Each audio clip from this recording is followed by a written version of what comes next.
Right, so I'm really on a roll this week compared to my output over the last few months. You might have seen the video where I talk about abandoning Una, about how building the deck just doesn't excite me. I really don't want to go through with it, so I'm going to talk about a deck that I do want to build, that does excite me. So, Arahbo War of the World. Basically, I remember a friend of mine, he bought this when it first came out as a precon deck, and it was a blast to play. And I didn't buy it because I didn't want to step on his coattails. So now that he's been away for 2 years, 3 years? Nah, 3 years. He moved back to his home country. I decided I want to build Arahbo, but I want to build it better.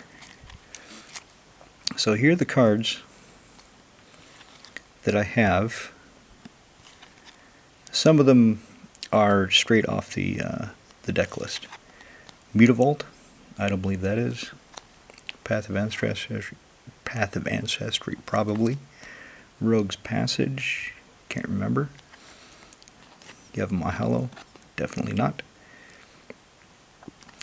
So what I'm doing is I took the deck list, the precon deck list, and I just started cutting the things that I don't want to play with because I see them as bad cards, or they're not that exciting.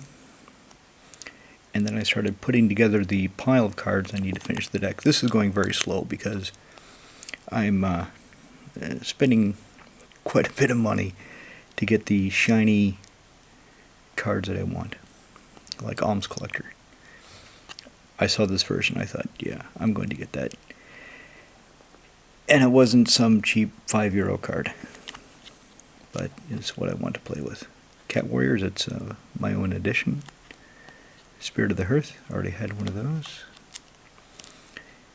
Shikari. Abundance, I'll probably take out. It's in the deck list, but I don't usually like making the choice with Abundance. It's nice that it's out there, so if I really need a land, or I need a non-land, I don't want to land rather, I can make that choice, but normally it just sits there and I forget about it.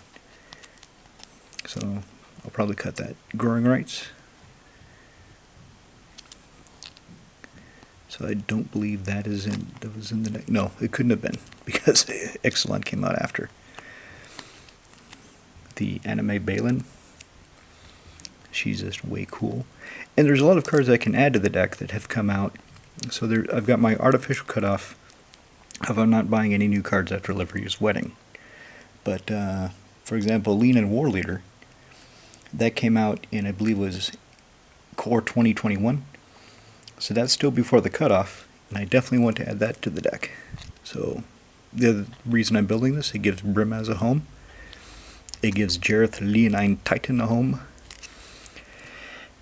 And here's the violation of the nothing after Livia's Wedding. So I picked this up for cheap, really cheap. I don't even remember how I got it or when. It should not have been that recent. And it's going to work so well here, I just couldn't help myself. Traverse the Outlands. Nice that they had the full art. And the lands that I chose for this deck are the Khans of Tarkir lands. So I've got a few foil plains.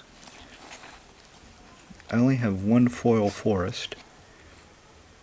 And I could change my mind and go to a different basic land later. Something that I've talked about in a few of my videos is I like it when all the basic lands match. And I like it when they not only match each other, but they feel like they fit the deck. For example, in Phoenix, I have the Shadowmoor basic lands. In Sig, I have the Lorwyn basic lands, even though he's from Shadowmoor. I just decided to make that accession. Sharum. Sharum has the Esper Shards lands. In the rebuild of Karthus, I've decided I don't want to use the Jund lands, and you'll see that when I present that deck when it's ready. I decided I didn't want the harsh, violent feel of the Jund lands. So I'm using the Rebecca Gay Commander lands for that deck. It gives it a much more calming, harmonious feel. So anyway, this is Arahbo, what I have so far. Probably going to take me, at the rate I'm going, another year to finish the deck. But it excites me, it interests me. It's not like Uno where it feels like, okay, why am I doing this? Because not only do I get to play with kitties, I get to play with equipment. And what can be better than a cat swinging a sword? Right then, thanks for dropping by.